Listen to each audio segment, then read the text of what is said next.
Yeah, 9354 is 545. I don't see that. I see 745. Oh wait, no, I see it. 9354. I thought this was in Tokyo. Maybe it's in fucking Hong Kong.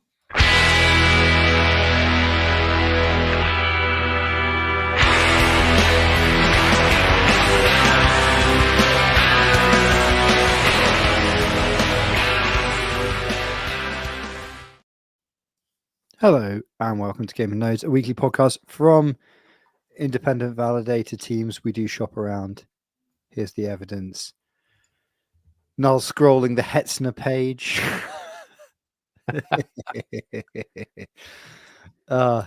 Imagine if that was true. So, just on Hetzner, I'd forgotten about Hetzner a little bit because, I don't think any of us use them for any servers, right? Oh yeah, I have a bunch. Yeah. Yeah. Sure. What do you got? Maybe 10 or 12 or 20. 12. What the fuck are you doing? 12 servers? They're fucking cheap. I think I have 12 servers is a lot of servers now.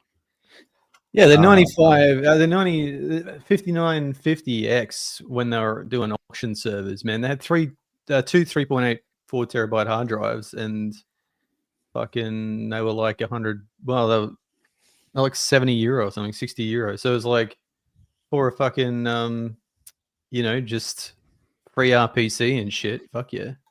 I have 18. 18. What the fuck are all those servers doing? A bunch of different things. Yeah. Stuff. Some are backup nodes for nodes that we run out of the US for different chains. A couple personal ones in there. A lot of RPC. I run a bunch of RPC nodes out of there for different chains. Could have somewhere to put all the family photos, the vidges. We used to have a backup VFN, to be fair, knocking around there somewhere. Was it VFN? I mean, no, it was. That still wasn't Hetzner. That was still a different provider. I mean, usually we use two different providers in the same region, right? So I have another provider that we use in, let's say, Amsterdam, Germany, also in the UK and also in Dublin, but fuck all that. But so at least in Amsterdam and Germany, actually 3 providers that we use in Germany. So, and Hetzner is one of those, which isn't bad. I mean, I don't have much in Finland though. I have most of my stuff is in Falkenstein. Yeah, I think we now are down to just one box, just a monitoring backup. Yeah. Because it's just super, super, super reliable. And the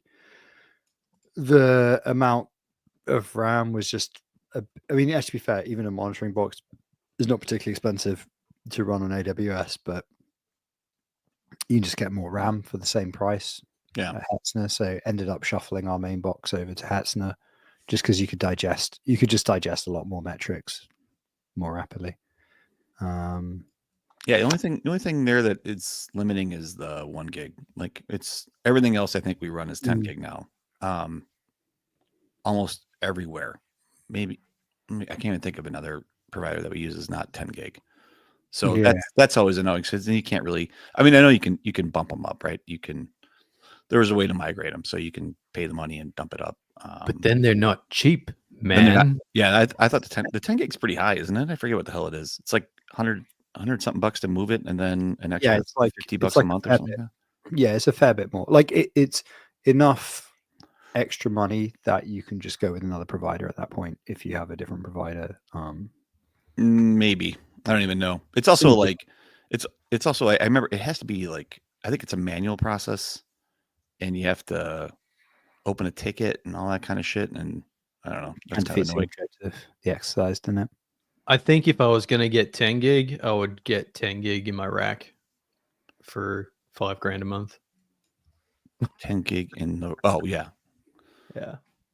But I mean, elsewhere, I do like it, especially for. I mean, it's mostly like taking snapshots and uploading and downloading. Hey man, snapshots. I get a snapshot of you occasionally, and that shit is fast. Off my the box in Utah, yeah, that thing fucking hauls ass. Yeah, I pulled a snapshot onto another box with a 10 gig connection, and it was not a long wait, which was nice. Yeah, I think it was quite large too. What was that fucking? I think it might have been Autonity. Is that the Is that the thing I was badgering you about the other day? Yeah, I think so. Yeah. I took it back off in a ton. Yeah. Yeah, it was nice and fast. Yeah, some of those things really move. Like they get whatever that is, like fucking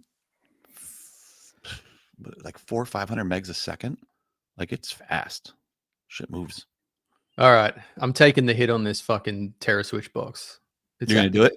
Yeah, I Data center buddies. old Noah just emailed me. He's like, "Yeah, just letting you know your box is activated." I'm like, "Bro, I don't even know what the fuck this is for, but I'll take it." I ordered it in 2023. Yeah, literally ordered it fucking 9 months ago, but I'll take it. Yeah, Ethereum was at $4,000. Yeah, I love how they don't even bother being like, "Hey, do you still want this?" Or No, yeah, it's just like it's an order. did you forget about this order you put in fucking I know. 9 months ago? I know they also treat it like it's totally normal. Like, oh, here it is. Like I know we just Yeah. emailed 6 months ago, but it's right here. I've been begging Whatever you you need. for this thing. They just nonchalantly. Yeah. Yeah, it's ready. We're gonna we charged your card. I'm like, for what? Yeah. Like, we had this conversation like We've just charged you $1,000 it's like Christmas 2023, man. What If are we you would like to lodge a complaint, please wait for 17 hours. It's kind of like trying to get Epic 9 series back in like winter 2023. Yeah, we were doing that for Ah, Aptos God. Preview Net or whatever that was. that was literally like emailed to every what's it called, client manager you have.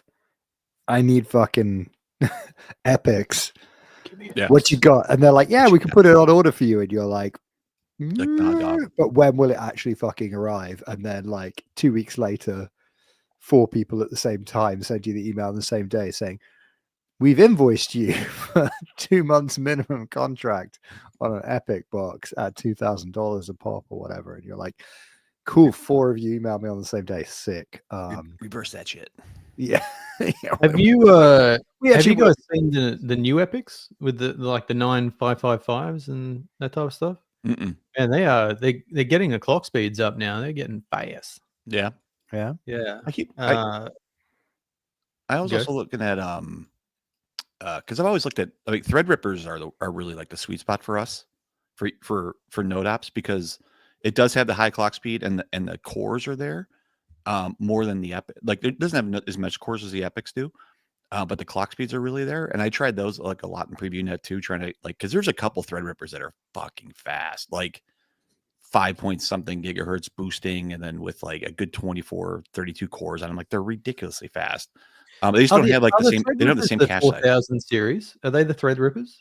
Are the Like the Epic 4000s? Are they what they're calling Thread? Oh, I don't know. Like, I don't know. I don't even know actually. They might be. because those Epic 4000s are kind of like Ryzen like in performance. Those aren't the no. Those are like the 79X. Right. I'm sorry. I know what you're talking about now. Those are like the consumer Epic series, I guess is what they are, right? Is that how they kind of position them? Yeah. The Threadrippers are the where's the specs? Yeah, like the Pro 7995. Like for instance, a good example is the 7945WX, which is it's only 12 core, 24 thread, but it's base at 4.7 and boost to 5.3. Like that's a good fast, like, and there's another one that's like base of 4.5 boost to 5.3, which is 1632. So it's like basically a 7950X with a ton more cache to it and like a little faster clock speed to it. But some of these things they're pretty blistering, man.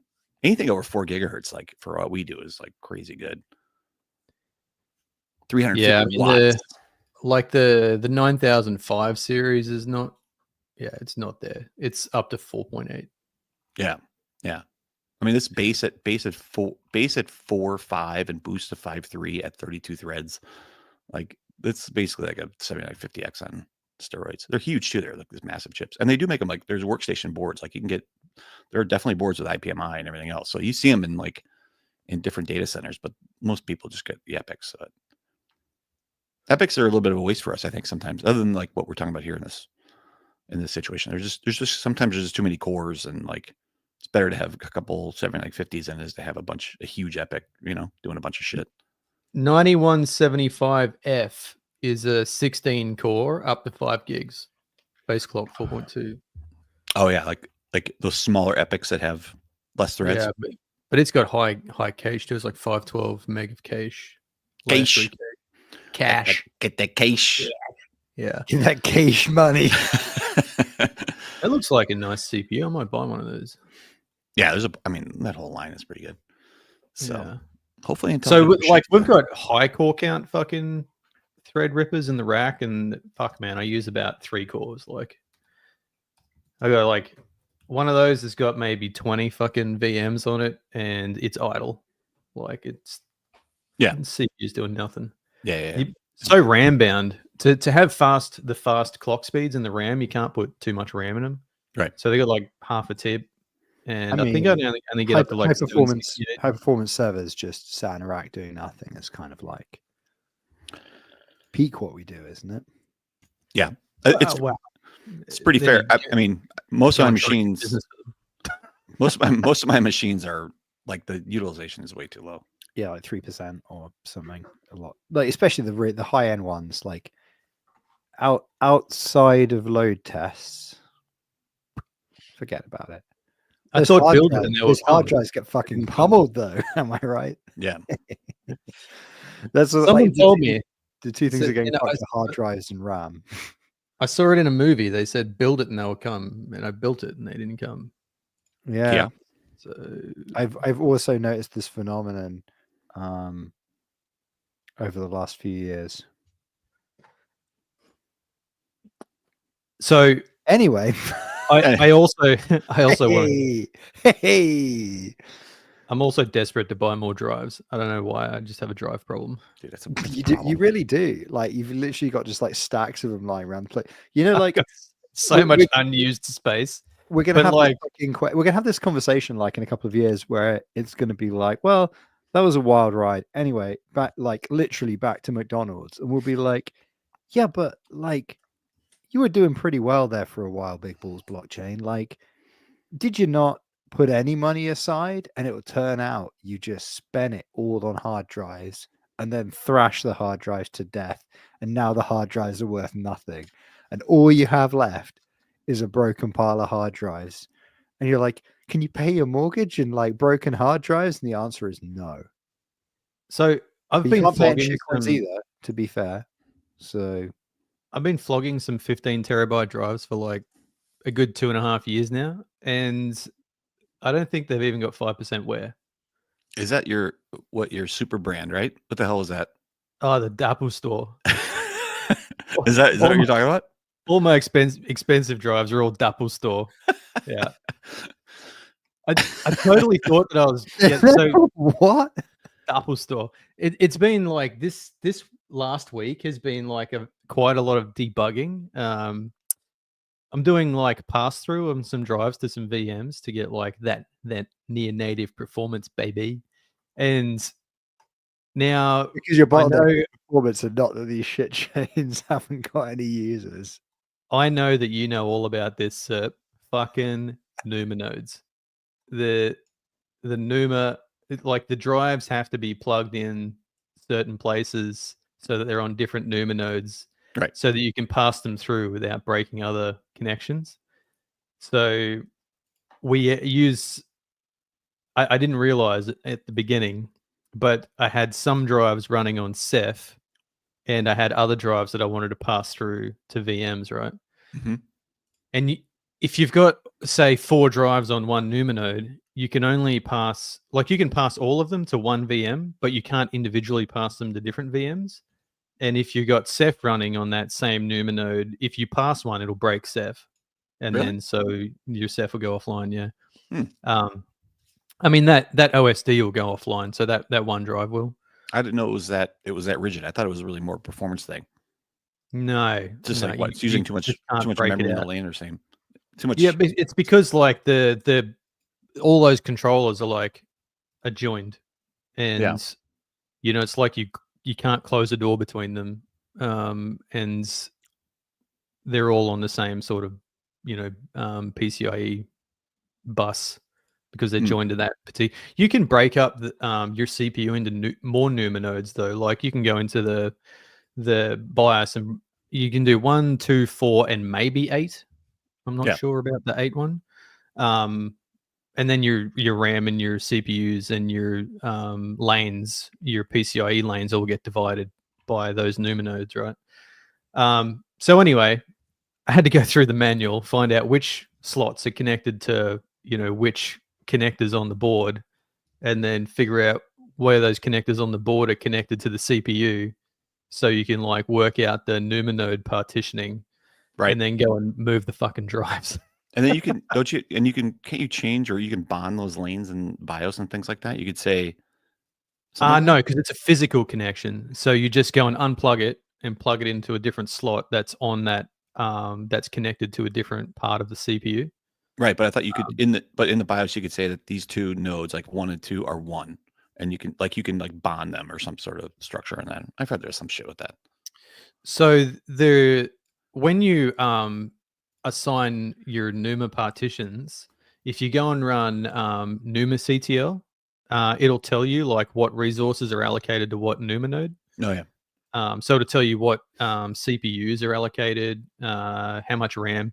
I'm not sure how you pin the RAM to. So if you wanted the absolute lowest latency for a VM, right? Yeah. You would have you would pass through a PCI pass through a drive on, say it was on NUMA node 0, right? You would find the drive that's on NUMA node 0, pass that through PCIe, and then you would pin the RAM and the CPU cores that are associated with NUMA node 0 to that VM, and then you'd get like the fastest, lowest latency possible for that VM. And you also turn off like a bunch of different power saving options and shit in the BIOS. And after I did that, I got a call from my data center provider asking for more money because turning off your power saving options really ramps up the. I told you, man. I told you like that. He turned that thing on to, what is it? Not efficiency. He's turned on the fuck it mode, and like it uses it just both power supplies is 100%. We're just pushing this CPU as much as we can. Yeah, man. You turn off like the C state controls, the P state controls, turn like, everything on to fucking performance, and you get a call from your rack provider. They call you like right away. They're like, "What are you doing over there? What the fuck happened here, man? Did you add some new hardware?" No. I turned off the power saving options. Yeah. You're like, no, I might have maybe turned off the power saving options. That, and I have like just a shitload of spinning rust powering away in there. So those things suck a bit. I assume you turned it back off? No. Or turned it back on? Or you left it? Yeah. I don't know if you should check and see if it makes that much of a difference. It does for Ceph. So the reason I turned all that shit off is to get the lowest latency for Ceph. Otherwise, it affects your IOPS. So my network's strong enough. It's just that with the power saving options on the CPU, because it has to ramp up and down, it adds latency to the CPU instructions. Yeah. So when you just have it like balls to the wall all the time, it's like, hey, instructions. Woo! What do you need? Right. And the governor is set to performance. So even with the C states on, you still the governor performance. It still wasn't fast enough. Governor's always performance, but it doesn't make a difference. It's once it stops seeing any load, it'll just fucking start taking power away. Yeah. Interesting. Yeah. Yeah, which is great for the pocket, not great for the performance. So but yeah, so I really, I'm dedicated to Ceph, and it's very poor performance. So yeah, that's what I've heard. Need more nodes. Well, you can get really good performance out of it, but you just need to like spend more money. I always thought it was like it's no different than vSphere data stores in some sort of way, where not quite the same thing, but the idea is that it's liveliness over performance, right? And so exactly right. Yeah. At the moment, it serves a very good purpose. I've got way too much storage allocated to it, so we're going to buy some more drives and then cycle those larger drives down to smaller drives and just use it for like mission critical services. Yeah.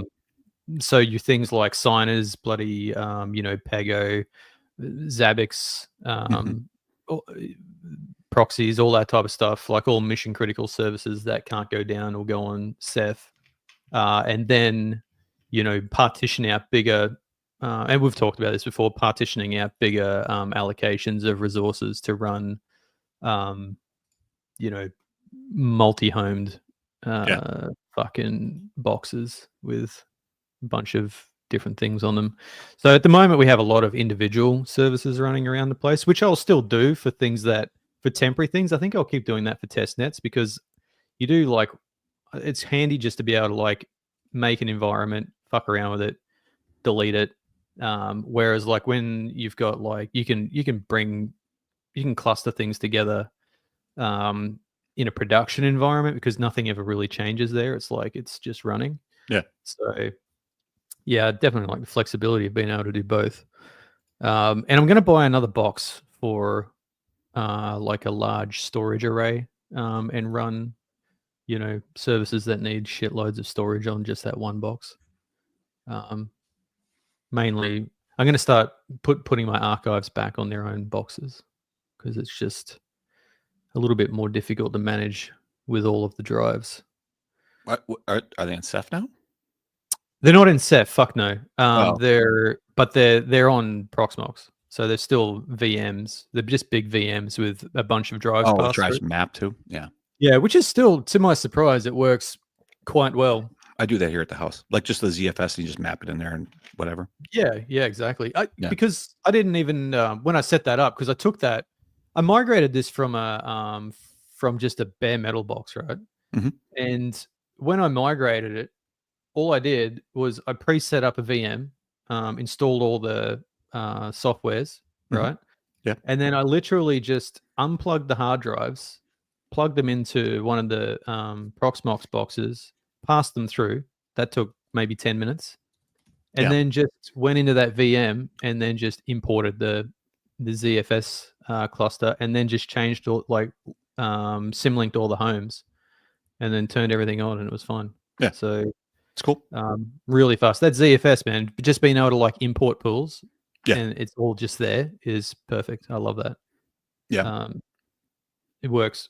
Even actually, to my surprise, I know you don't have necessarily a lot of experience at Proxmox, or recent experience at Proxmox. I think you say you used to use it, but there's a lot of nuances with passing through drives, as I've talked about, and to do with these NUMA nodes, it can be a real fucking pain in the ass to try and actually pass the full drive through with PCIe, right? But you can pass the drive as a block device with SCSI, like VirtIO SCSI controller. Okay. And pass the whole drive. And normally, right, you mount a drive in Proxmox, you make like a QCOW or a raw drive, and then you give that to the VM, and then that's your virtualized drive, right? Yeah. This other method does actually pass it through to a block device, and to my surprise, it fully functions as a block device. But there is overhead in that translation between VirtIO, so you don't get fully the native speed of it, but you get pretty. You get good enough. Pretty good enough, yeah. Yeah. But if you create a ZFS device on that drive that you've passed through, and then take it out and then do the PCIe pass through all the way through to that VM, it still functions as a ZFS device if you just import it again. I didn't think that I thought it might have still had some sort of virtualization layer that would break it, but it doesn't. It's fully a fucking block device, so. That's cool. Yeah, it actually works pretty good. But one thing, so I had a bit of a speed issue, and I think I'm not sure if I did that SCSI mounting properly. But that one drive that I was messing around with, when I looked at the verbose LSPCIe output, right, or the hardware LS hardware, you could see that that one drive got nerfed all the way down to Gen 3 speed. So I actually had to restart that server to get it back out of Gen 3 speed. I'm not sure if I went and unplugged it and plugged it back in. It might have gone back to like a Gen 5 speed, but No clue. yeah, it was slow. And I was like, why the fuck is this thing slow? And then I started fishing around that, all those values of what it was getting out of the port. Yeah. And I was like, it's been fucking, it's slow because it's been like governed somehow. But yeah, anyway, I restarted the machine, passed it through as PCIe, and had the full speed of it again. So I don't know. We've been messing with it a little bit this week too, because Stargaze, you guys are familiar, is going. So they're pushing to IAVL 1. Yeah, so you're hosting the snapshot for that. Yeah. So and then I don't really know that. Maybe you could. I don't even know the differences between those two, honestly, and what the hell it's about. But I know it's faster. I know it takes a fucking long time to migrate. It does. Yeah, I think once it's in operation, it's kind of like conceptually similar, because all these key value stores, right? It's a little bit similar to like the RocksDB sharding stuff that we had to do over in Aptos land. Yeah. Like you can do a lot of things that will change like storage format, and it's always going to result in like a slow re-import in exchange for whatever. So it's a storage format change. Is that what that is? I think it's a storage format change. Yeah. Okay. All right. Yeah. So what Jorge doing, which I really like. So he wants to obviously make it as part of this V15 upgrade. So he pushed an upgrade, a change now, basically a state compatible version that has IAVL 1, so people could just run the migration as they want to, right? And there's providing some snapshots that are already converted.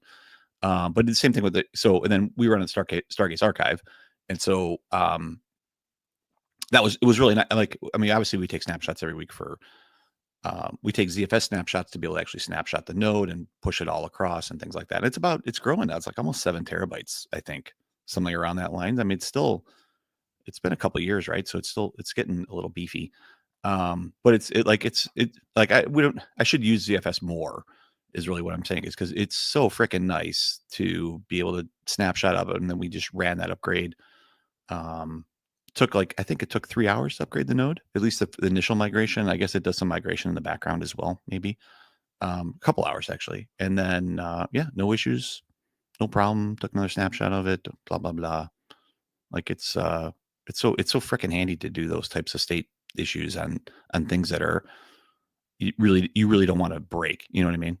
So plus we ended up doing a state restore on old snapshot as well, just to make sure that everything is working, and then we have we want to test our backups, obviously. And so all that's been good. So man, I'm definitely already fucking blue pilled on ZFS. You don't have to sell it to me. I know. Love that shit. my naive understanding and like re-looking at the IAVL tree docs, suggests that if there's a change to the way maybe serialization works or something like that, then that might result in having to rebuild the tree. I don't know, that maybe that's why it took. I mean, how long are we talking? For a node with, I don't know, a few weeks of data on it, maybe 5-10 minutes. My archive node, which is 7 terabytes, took 2 hours. A little over 2 hours, and based on ZFS, it modified around 360 gigs of data out of 7 terabytes. Okay, so I mean that sounds like it's rebuilt the whole tree. Yeah, I think it was. Yeah, I think it was. There's some pretty shitty reporting around that, because you can't really see progress. It's really difficult to actually tell if the migrations occurred on a node. Because I think what it will be doing is, again, I don't know the exact thing that happened in the Stargaze upgrade, but I guess it's going to rebuild the tree. Yeah. And then it's also then going to be rebuilding it in place. So then saving it to what's it called? LevelDB. Yeah. The tree is just the representation of each Merkle root. Well, it's not a Merkle root, is it? It's an AVL tree. Don't know what AVL stands for. Apologies. I probably should know that. But anyway, it's the equivalent of the Patricia Merkle tree that Ethereum uses. But yeah, whatever. I think, as an aside, I think the reason that we have problems in Cosmos with non-deterministic transaction ordering on occasion, I think is because of the way the hash. I think leaf nodes are not hashed. Only the root hash is hashed. So when you get an app hash, it's a root hash not matching, right? Yeah. And so the transactions are different. But if you hash all the leaves, then the leaves are deterministic up to the root, like in the Patricia Merkle tree. So there are some trade-offs there, but I think that design decision is part of the reason we have app hashes in Cosmos. Sorry, not app hash. Well, actually, maybe it is app hashes because it would be different transaction ordering with the same transactions. But I guess, yeah, app hash could also be missing transactions or some other malicious thing. It could actually be anything where the root hash is different. But it feels like issues around non-deterministic transaction ordering are maybe potentially related to using IAVL rather than Merkle trees. Yeah. So I think you're like at least Stargaze, they're going the right way with it, which is, allow validators to make the change now, do it at their own pace, right? With a non-state breaking type of change, change a node out. A lot of people are running obviously Horcrux, things like that. Take your time. So it's not happening at the upgrade. So when the upgrade actually occurs on V15, you're not waiting for, the upgrade. Hopefully you're not waiting for 2 hours for upgrade to occur, right? For all these nodes to sit there and churn through whatever fucking block history they have. So yeah, it's nice that it's state compatible. It's only the store that's really changing, right? Yeah. I have noticed a lot of fucking I've been having, since they've been doing that, I've been having some syncing issues on my RPC. So really? Yeah, I haven't not noticed sure. anything. Like, I haven't changed the. Oh fuck! I better do that. When's that upgrade? They haven't even put the thing forward for that, have they? I think it's coming Monday. Yeah. No, I just had fucking in the last couple of days. It's just been like having a bit of a syncing issue. So I'm assuming that's because more and more people are moving to that It could be different state store, but I don't know. Yeah, unstable pairs maybe. It could be. I've had bad peers of like a fucking ton of nodes actually. Not in Stargaze. I mean, just elsewhere. Say has been really brutal, like really bad peers. Yeah. So, anyway, yeah, pretty cool. I think, and also I've noticed like the just how fast IVL 1 is. I guess things like startup on that archive would take. I'm not sure how long it takes on Say, but like it would take probably a minute or 2 minutes for it to I don't know, do its shit before it started to peer out and get moving, just loading the store, I guess. And now that's down to, I don't know, 10, 15 seconds or less. It's just way faster. So some things like that, like it's really nice quality improvement there. So anyway, nice little thing. What version of the SDK is that on? Do you know? I have no idea. I guess it must be version 50 or so. Oh, it's 50.1, I think. Yeah. Right. Okay. All right. So it's moving it to what? Because like the implementation of IAVL is like, I think version 1. Is on version 1.3 on the bleeding edge. Yeah. And there's actually in the repo, there's a curious tag, Cosmos SDK.io store v2 for version 2 of IAVL. So hot off the press. Who owns it? I guess ICL own that now. What's that? Is that ICL now that owns that? Must be, right? Was that who owned that before? Was that Binary or Confio or somebody else? Well, it's in the Cosmos repo. So whoever it's the Cosmos repo. Yeah. Just probably like I imagine that whoever, it would have been ICF, I think, but whoever has that has got a little bit more. It's got a bunch of. It would just have like a bunch of people on the repo, like anybody else. But yeah. Well, I pulled some news out since nobody brought anything to the table. Fuck you and your news, man. 26 minutes, so we've got just about enough time to do some news before everybody's goes to bed. Well, I think we've only got little D here, so excuse me, little D. Oh, little. Oh, Yeah, little- I don't know where the fuck everyone else is. It's fucking. Where's all our Well, it's abundance because of they heard you were regular- back and we didn't have a guest, so they thought like last week's episode was like such a like informative, interesting, nuanced discussion. It was a good discussion, But actually. they were just like I think the regular viewers were just like, no, it's just going to come on and like blow off 2 weeks worth of steam about hard drives, man. Did you get onto Mags afterwards? Yeah, we had a talk after the show, like a little chat. Nice. Yeah. That's good. Nice. Yeah, it's cool. Little reach around. I'm going to catch up with him soon, actually, as well, and just have a conversation about some of the other things that we were talking about because I thought it was kind of interesting. Hey, Jackie Potato in the chat saying, "I thought this Aussie guy was the guest." You'd be, you know, you could think that. We've had Ram Ram before as a guest. Sure.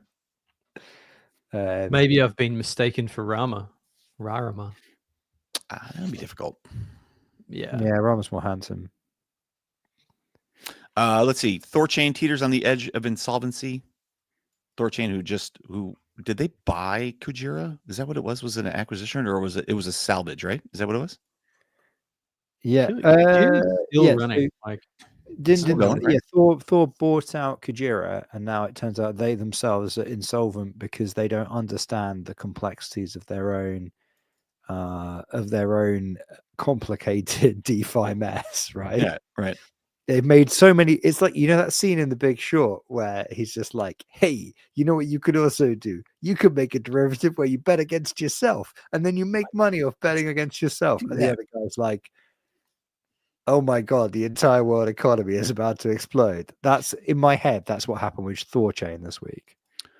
So the developer confirmed the vote had gone through and the community has decided to temporarily pause redemptions as recommended. Following a vote by node operators, redemptions for ThorFi lending and Saber products have been temporarily paused. The developer said core functionalities remain fully operational, which I don't know what that would be, but whatever. What's core functionality of a DeFi product? Sends? Bank sends remain possible. Everybody is using liquid staking anyway, but hey, if you've got any liquid tokens left, you can send them to Kraken and sell them at a massive loss because we've halted the chain. Rune on a slow slide, it's down 54% in 30 days. And before that was actually somewhat holding on, but What was it before that? well, I mean, it's since, let's say, what are we going to look at? A year ago? A year ago, it was at $4.35, bumping up to over 10, and now we're at 212. So it's right now. I mean, since that, it's been on a slide since the middle of December. But since that tweet, it's probably down 50% since that tweet. Down a bit, yeah. Yeah, which I mean, you would think. Yeah. I only realized, you know, when Artifact was talking about this the other day, I was like, shit, I hold some Rune. Like, not the company, but me personally, I hold some Rune from like many years ago. And I was like, remember it just in time to get rugged. Didn't remember in time to sell it at the top. Just remembered in time to be like, wait, am I the victim? Wait, shit. Wait, I'm one of the plaintiffs. It's That should have plaintiffs. that should have been the podcast episode title, actually. Like, that feeling when you realize you're a plaintiff too. Like, you only realize you have the token when you're a plaintiff. so I'm going to the I'm good. So from the sublime to the ridiculous, right? I'm going to the Digital Assets Forum in London on Monday, which is like, it's basically like a lot of institutional type shit. I mean, oh man, the most fucking tedious panel I've seen on there is navigating crypto assets as a family wealth fund or a family office or whatever it's called when, you know, people are zillionaires. Mm-hmm.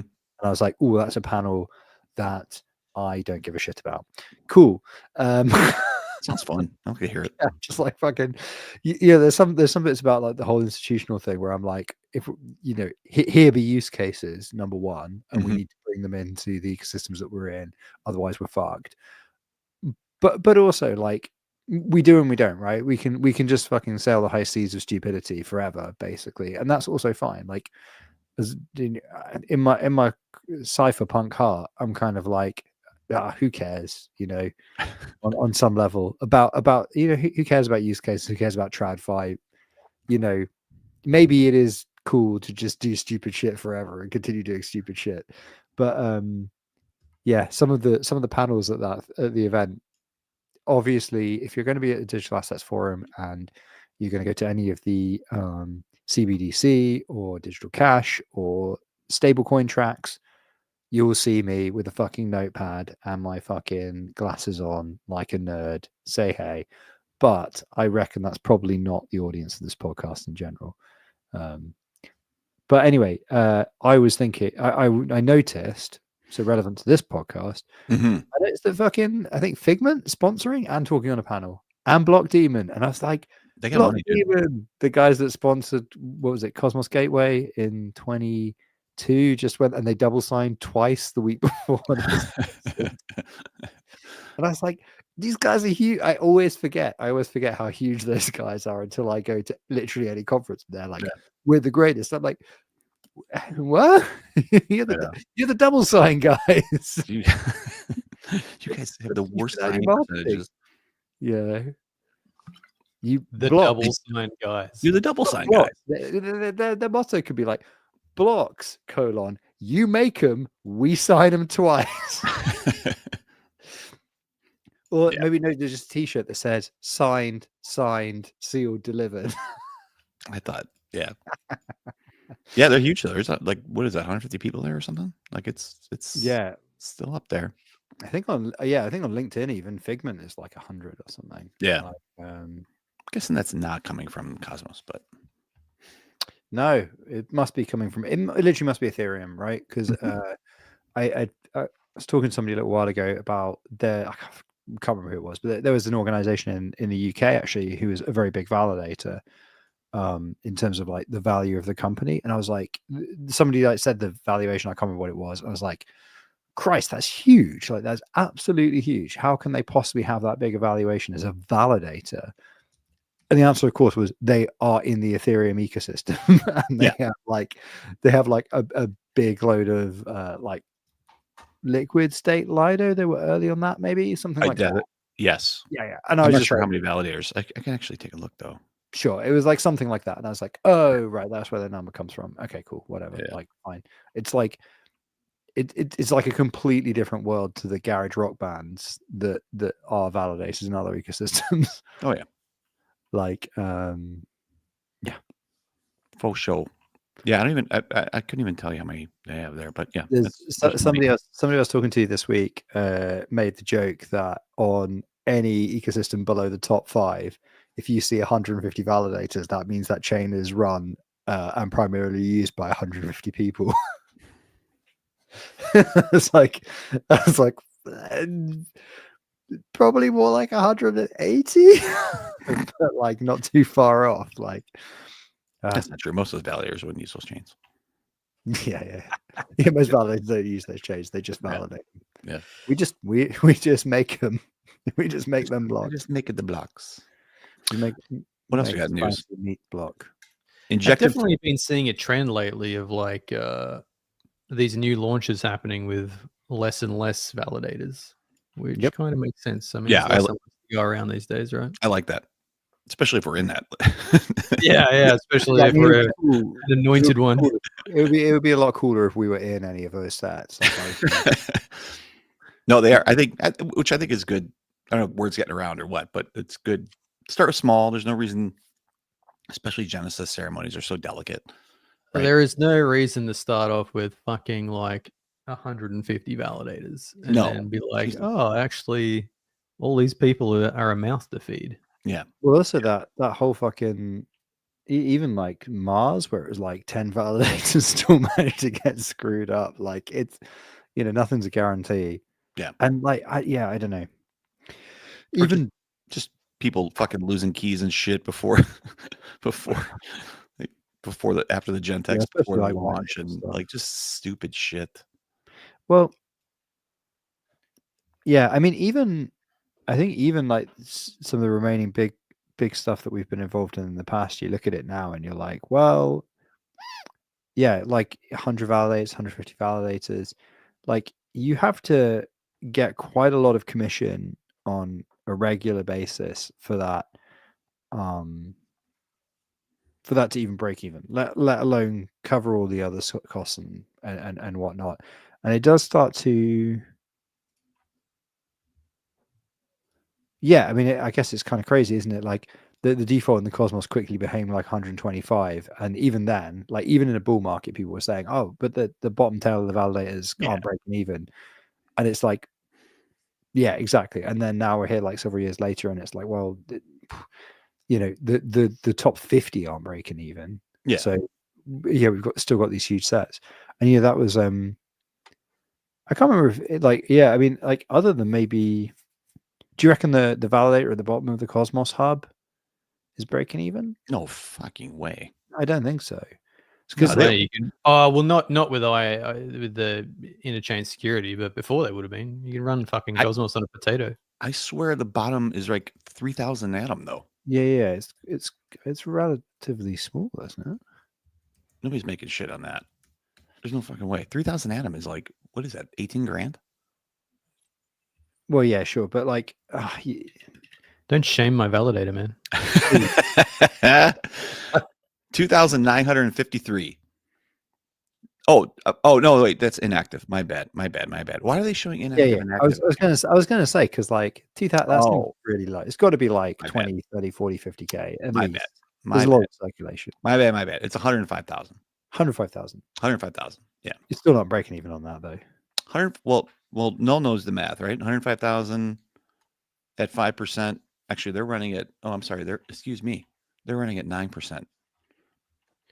What is it? 105,000. 105,000 atom at 9%. Atomic Power has 100. Also, fuck. Where is the parameters? Let's call it 10%. 10.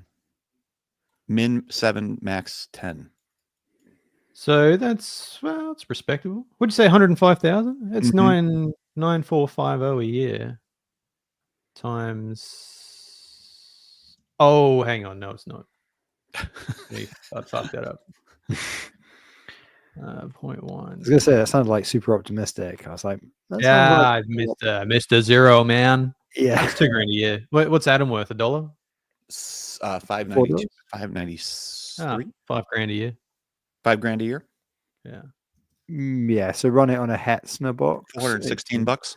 Yeah. Basically. Run it on a Hetzner box. You could make a couple of K. You're making $200 a month. $400 a month. That's all right. I'm in the top 5 on some networks and don't make that. Yeah, to be fair, that's what we were making on Juno when we turned off our validator in the end. For the bottom slot, that is pretty respectable out of 150 validator. 180 validators. 180 validators. Man, they need to knock that back to like 70. Yeah, there are plenty of networks in the Cosmos where you could be in the top 50, top 30, top 20 and not make anywhere near that in a year right now. Yeah. I mean, that's a lot of bonded tokens, to be honest. I mean, the percentages down here are just a waste of time, though. I mean, you're really only 500,000 bonded, right? The inflation's quite high there. Yeah, it is. 0.1% stake is at spot 123 out of 180. So you have basically 60 validators running at 0.09% or below. Like, it's not even worth it. It's why? It's not even worth bothering. It's not worth bothering. Especially with ICS and stuff. But then, hey, like, with any luck, ICS is going to get turned off at some point. Yeah. So if ICS gets turned off, I think we'd consider running a Cosmos validator. Well, then it's going to be pretty hard to back out of fucking ICS. What, wouldn't it go to partial? Yeah, is that really what it would do? Yeah, maybe go to partial and then just not, like, nobody would run it. They would just die. Yeah.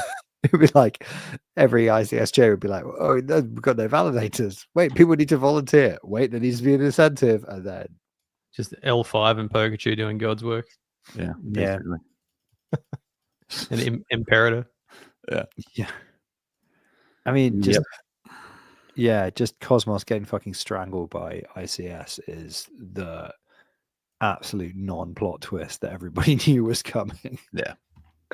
But I think Noel, did you listen back to last week's episode with Noel about the future of the Cosmos Hub? I watched last week's episode. You watched last week's episode. Made comments to Sir, told him to tell you to shut the fuck up. You say that all the time anyway. That's not indicative of anything. You talked about hard drives for 27 minutes. Look, man, I talk about what's near and dear to my heart, all right? I know it's You all can relative. talk about fucking snowmen and the little figurines. I don't mind. Snowman? Yeah, I don't know. It's the first thing that came to mind. Well, Do you not talk about snowmen all the time? No. Shit. I think we shit about snowmen. Crosses out note of snowmen. Care about movies? Like Hey. we can do the movie fucking section. Watch some movies. Hey,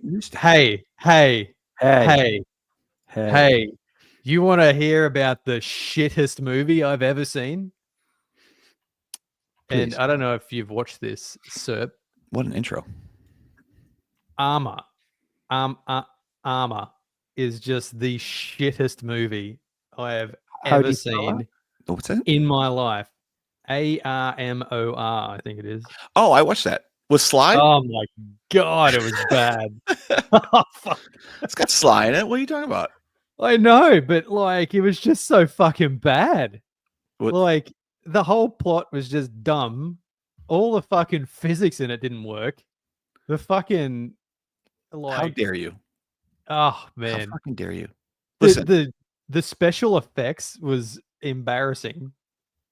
listen. The Here you in the see when United they were drilling that truck and the fucking you could see like a little fucking thing sticking out of the hole with sparks coming off it like a Don't- fucking don't fucking diss on Sly. Sly was good in that though. what? No, he wasn't. Why was he even in that? I don't know. I have no idea. Like Sly's like he's like B grade. Everyone else in there was like fucking D grade. It was just So- such a bad movie. Okay, so on It Rotten was great. Tomatoes, it has 0% from critics because not a single critic, as far as I can tell, Has wrote watched it. anything watched it. positive about it in the Rotten Tomatoes aggregator. So the needle does not pass past 0%. Listen, Hasn't moved. here in the United States, it's easy to turn over a armored vehicle on a bridge and then to stand outside that vehicle for 12, 14 hours with nobody ever to show up. No one ever to look at where that vehicle is. No other But cars come by ever. No police. Clearly, nobody's calling it in to say, where is it? No, all Look, no, that is and there's 100% houses right there. Like they do these pan shots past these houses fucking all the smoke fucking coming out. time. Listen, that happens all the time here. All right. Let's just paraphrasing the plot. Armored car Ma- turns over, and then it's all just as it's just Standoff. Assault on Precinct 13, but with an armored car from that point on. So the whole fucking it's like a dad and his son drive this armored car, right? Uh-huh. The dad's got drinking issues and shit from course, when he was a cop, and then and the son like is just a wussy boy. I don't know why he's there. And then they were driving. They pick up from this guy every day who's a real dick apparently. Mhm.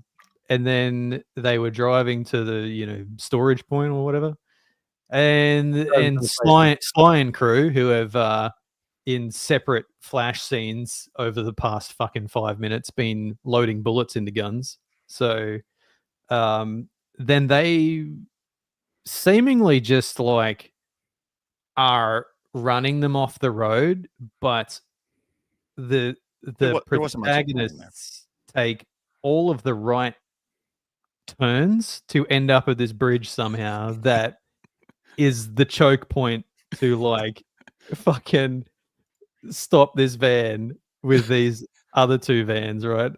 It happens to be just wide enough to like get this thing in there. But like they were seemingly taking random turns and it seemed like they were controlling the narrative of where they were going. But all the while they were being funneled into this bridge somehow. I mean, it doesn't When- sound like it's particularly well written, plotted, choreographed. Oh no, it's fucking fantastic writing. Fucking awesome. And this bridge is right by these houses. It's obviously over the top of a river.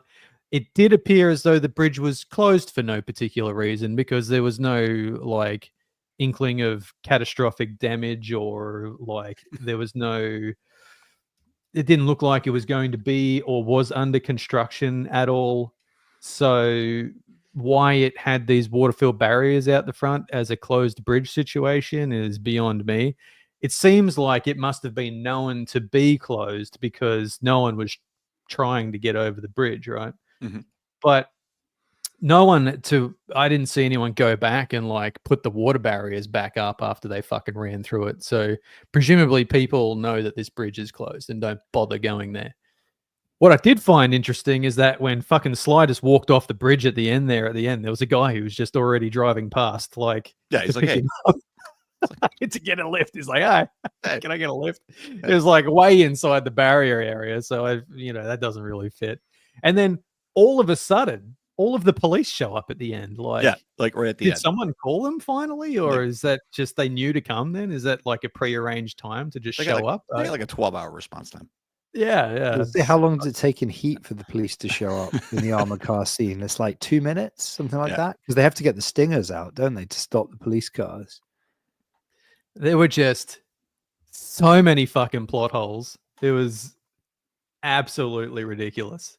Sounds And bad. then even like the way that the truck was slowly filling up when it was in the river. I was Oh, like, yeah, that what was the fuck is silly. going on here, Fucking man? It's silly. like, was there like something sticking up in the middle of the river that the truck was like stuck on? Did you see that?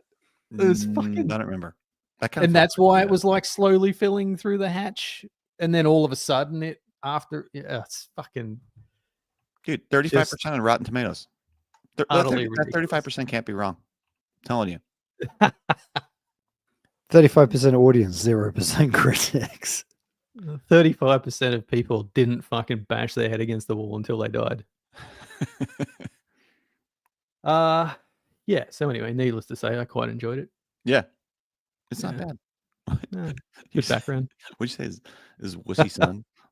Good work movie. They didn't even do anything with the alcoholism piece.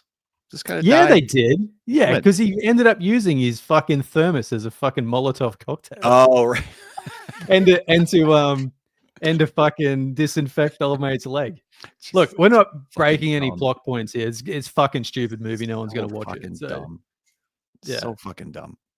But yeah, did I watch think that was the whole point of that fucking baking in the alcoholism and hiding the fucking vodka in his thermos was Is just the, so they could like make a Molotov. How are they going to defend here? I know they'll make a Molotov cocktail. Where are they going to have alcohol from? I don't know. We'll make the guy alcoholic. There you go.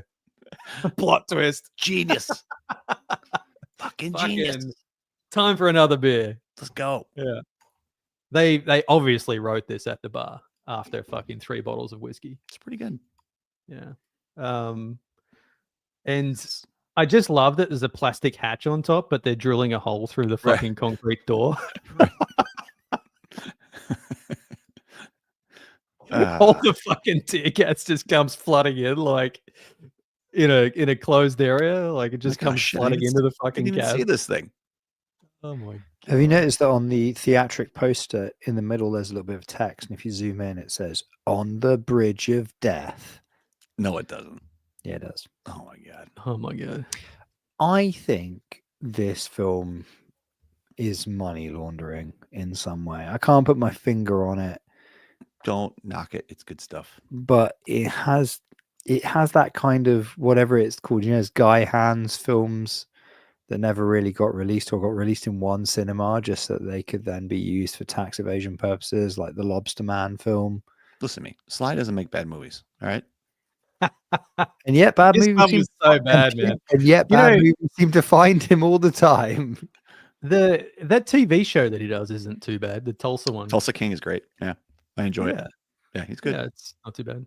I really like that fucking oil one, that recent one. Landman? It's- Yeah. Landman is good. That just finished, right? I think episode 10 is the last.